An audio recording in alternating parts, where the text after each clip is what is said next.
Alright folks, welcome back to Glesga News. Alright, I'm going to tell you a wee story, but this story doesn't start with once upon a time. It starts like this. And this is a story that I've taken from Pravda. Now this could be thought of as Russian propaganda. I'll let you be the judge of that. Okay, I'm going to link some events. It could be conjecture, could be considered conjecture, or just conspiracy theory. But I'll leave it to you to decide and think about it. Because sometimes history is stranger than fiction. So, here we go. Now the dates are important, alright? So we'll start off. It says here, the 14th of January 2022. So that's the 14th of January this year, 2022. So what was happening then as far as the Russia-Ukraine type deal was concerned? Well, as you know, we had the Russians running about, going to the UN, going everywhere asking apparently for guarantees for their security. They were asking for guarantees from NATO that they would not expand towards the east in Ukraine, that Ukraine would not become a part of NATO, and then quite outlandishly I thought at the time that there would be no nuclear weapons on Ukrainian soil. And, you know, I thought at the time, well, I mean, how would there be nuclear weapons on Ukrainian soil? I thought the Russians had taken the weapons out, and I didn't know at that time if, you know, Ukraine could manufacture them. But anyway, we'll find out in a wee second how weapons, nuclear weapons could appear on Ukraine soil. And given the hysteria that you see around that decrepit old man that's running America, how serious he is about helping Ukraine with all the backstory involving him, you know, he would do anything. He would give them anything. But anyway, leave that to one side, alright? That's just my opinion. Leave that to one side and let's go through this. So, what else was happening? Well, we were being bombarded by the news telling us that Russia was assembling a massive amount of troops and equipment on the borders of Ukraine.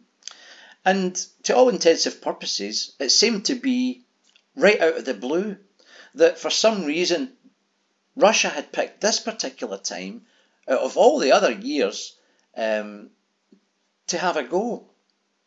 What you were not told as well was that, well, there had been an ongoing war taking place in Ukraine, and that an agreement to stop this war, to have a ceasefire, which apparently went by the name of the Minsk Agreement, was not being abided by the Ukrainian side. They signed it, but they didn't want to do it. Or elements signed it, but other elements said, no, we're not doing that. So there was a kind of standoff situation. There was a sort of trench warfare. One group was on one line and one group was on the other line, and they were lobbing artillery into the towns of the Donetsk and Lugansk People's Republics. And that's the way it seemed to be a stalemate. But the crucial thing you were not told, which we subsequently found out after the special operation took place, was that the Ukrainians had assembled between 50 to 100,000 troops, 50 to 80 to 100,000 troops in that area, and they themselves were planning an offensive. They themselves were planning to once and for all settle this Donbass, Lugansk and Donetsk People's Republics issue. They don't agree with it, and they were going to go in there and subjugate these people. Alright? And that's why suddenly all these Russian troops all appeared. Because they were aware of that, they watched that. Just like our satellites watched the Russians. But coincidentally, our satellites didn't look at the Ukrainians. They just focused over on the Russians. But the Russians were watching the Ukrainians and they saw the build-up. So they reacted to the build-up. Now, I want you to think about this scenario. See, while the mainstream media maniacs were crying outrage, outrage, outrage porn everywhere, this is terrible, the Russians, you know, they were doing that. I want you to think about the think tanks that were back in America, right? They knew about the and they agreed with the build-up of Ukrainian troops. They were all for Ukraine, as far as they were concerned, being united again, and the Russian influence, i.e. these Donbass people, being sorted right out. Right? That's right up their alley, the Americans. So just think about them sitting in America thinking, well, if they attack the Donbass, Russia's just going to come straight in. How can we stop Russia doing that? How can we make sure Putin doesn't come in? Because he's only 100k away. You know, we can't send troops in. How can we stop him doing that? But what you don't know is that there may have been a plan for that. And that plan was worked out in 2018 by NATO, right? And all the think tanks. Because they're strategically thinking, how can we stop that happening? Because he'll just sweep right in. So, with that in mind, right, I want you to listen to this story. So, once upon a time, a Russian submarine with 160 nukes on board surfaces just off the US coast, right?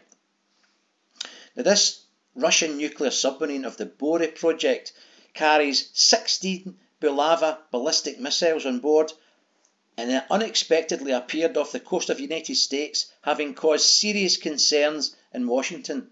Well, you bet it caused serious concerns, because it has 16 missiles on it, and each one can carry up to 10 nuclear warheads.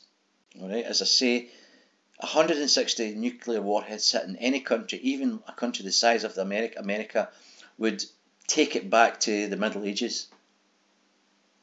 Its power grid would be down, its transportation systems would be down. I mean, it would be chaos, right? It would be chaos on the streets, apart from anything else.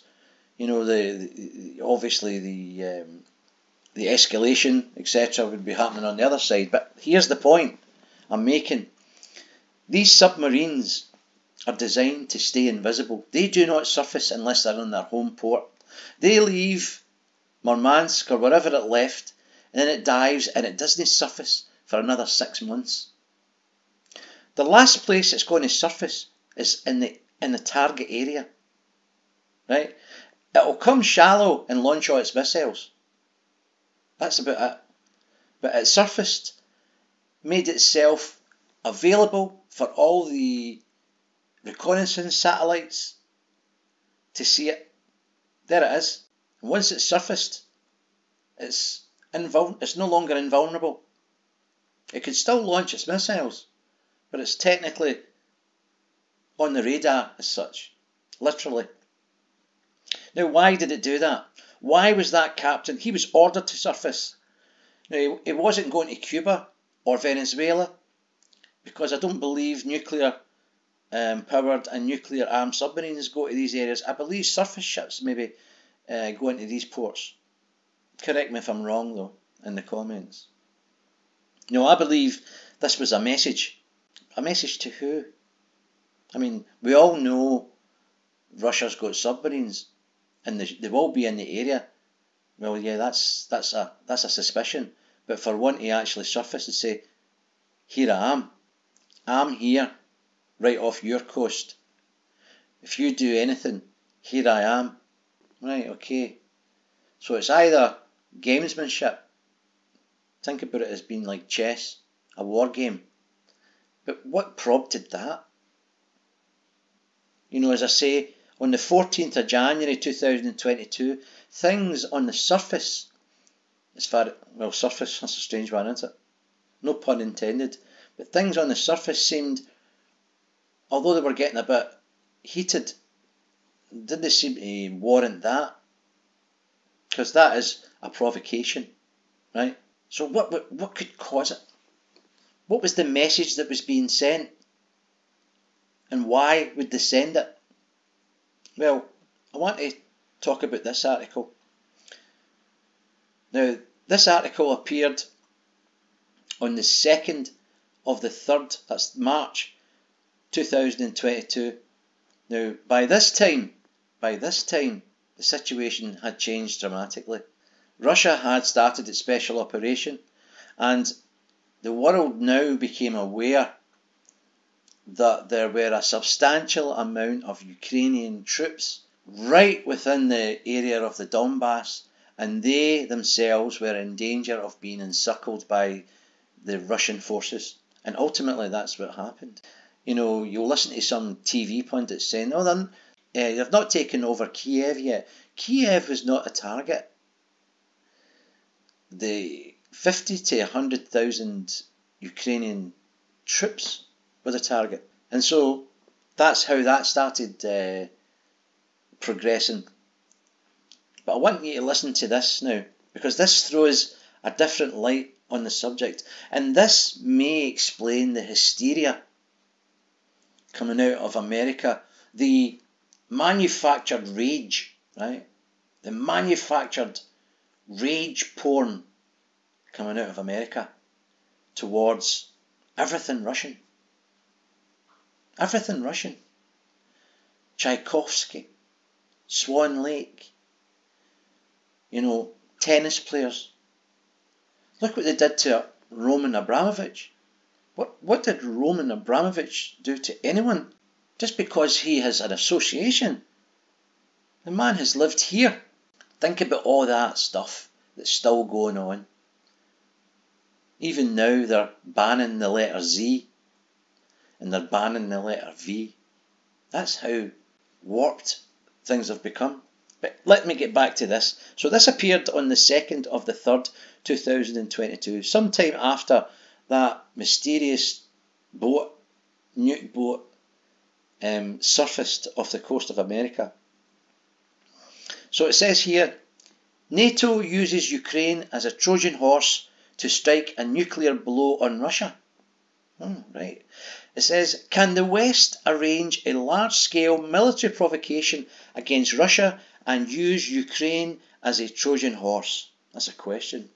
Well, according to confidential sources, the NATO General Staff is considering any scenario to throw Russia into the flames of war, even if it takes to resort to nuclear weapons.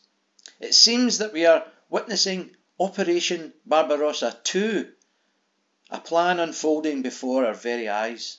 Now, if true, this does fall into place with how you can stop, or how they thought you could deter, and deter being the appropriate word, deter the Russians from coming in to rescue the Donbass and do anything else.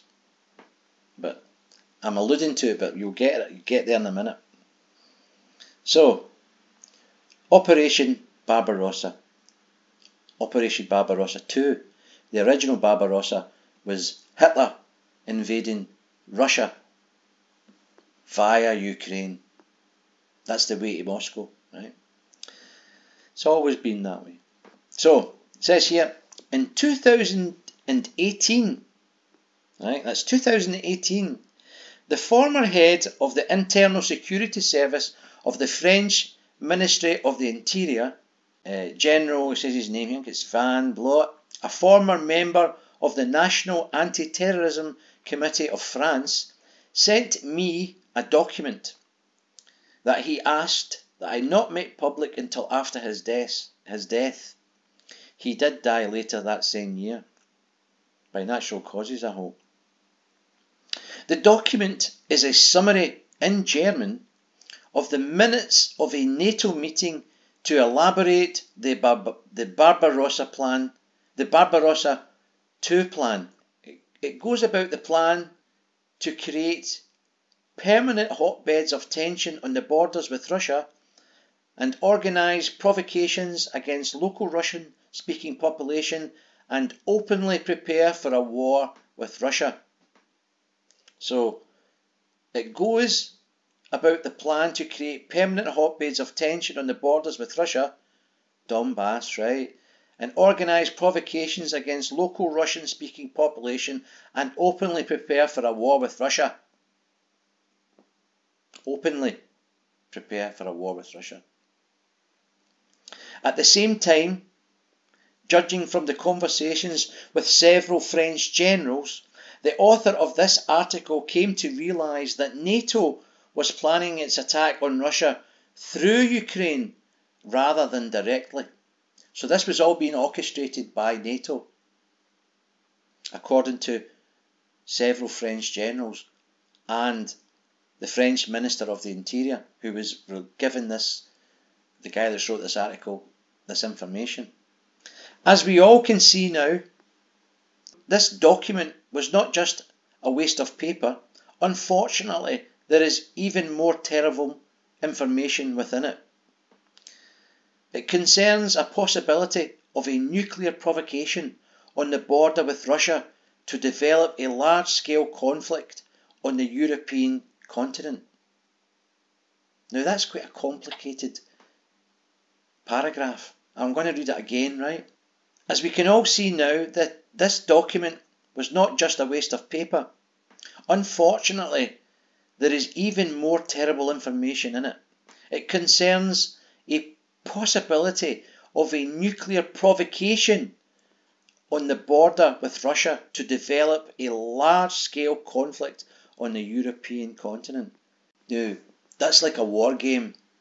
That's like a well thought out strategy, right? And it is. Now, one thing you need to be aware of, and it gives you this as a reference here, it goes on to tell you that American nuclear weapons are stationed in Germany. And it names a place called the Buchel base, where there are at least 20 B-61 hydrogen bombs there. Now, it says, according to unconfirmed reports, the warhead could have been sent to a NATO base in Estonia, because there is multinational battalions of NATO stationed there for almost 6 years, and the Estonian army base constantly receives new types of weapons that come and go by sea from Western Europe. So what they're suggesting here is that one of these nuclear warheads would be removed from Germany and surreptitiously smuggled into Ukraine. Alright, so that's just a warhead. There's no delivery system there. That's just a warhead. The warheads themselves can be relatively small. Right?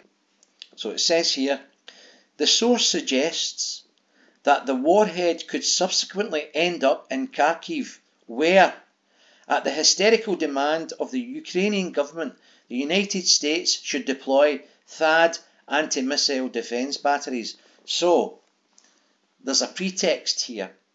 So imagine then that this nuclear warhead has been smuggled in, but there's no delivery system to take it towards Moscow or to even threaten anybody, right?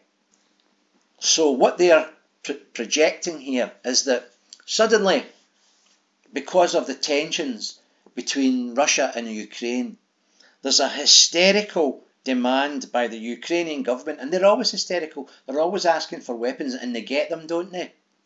Look at all the weapons, we'll give it. Well, in this particular scenario, they ask for what is called a THAAD anti-missile defence battery. So that's a system, a missile defence. It is looking to shoot down missiles. Well, to be honest, that kind of stuff is actually defunct now.